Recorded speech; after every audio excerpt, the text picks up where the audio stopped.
कमी देखील कोणाला चालत नाही, कारण हे प्रत्येक गावामध्ये 108 पत्रकार त्या जत तालुक्यामध्ये आहेत आणि त्याचबरोबर आज कोठे मंडळामधून देखील मोठ्या संख्येने पत्रकार बांधव आमच्या संघटनेशी लगडीत आहेत. आमची संघटना म्हणजे कोणती की माणसाला माणसाने मदत करायचं. संविधान नावाचे बिल्डिंग आहेत कोठे मंडळामध्ये. एक सुंदर असं मला वाटते काय नाव त्याचं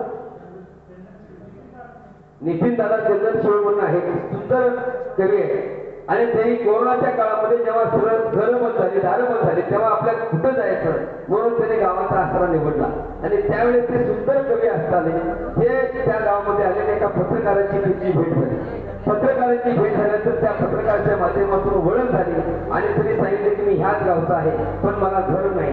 पण काय सांगावं, पत्रकारांच्या ताकदीमध्ये एवढी मोठी ताकद आहे. त्या पत्रकारांच्या प्रयत्नातून त्यांनी मला फोन केला की बाबा अशा सुंदर कवी आहेत पण त्यांचं घर बांधणं अपूर्ण आहे, पण त्यांची इच्छा आहे घर बांधण्याची. मी त्यांना सांगितलं की माझ्यापर्यंत जेवढं सहकार्य तेवढं सहकार्य करतो.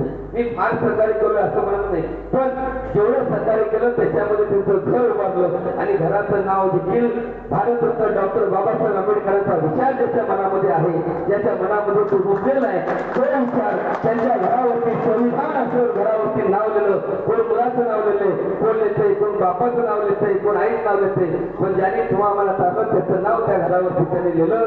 त्यांचं कौतुक त्या घरात उद्घाटन करण्याचं देखील मला भाग्य प्राप्त झालं.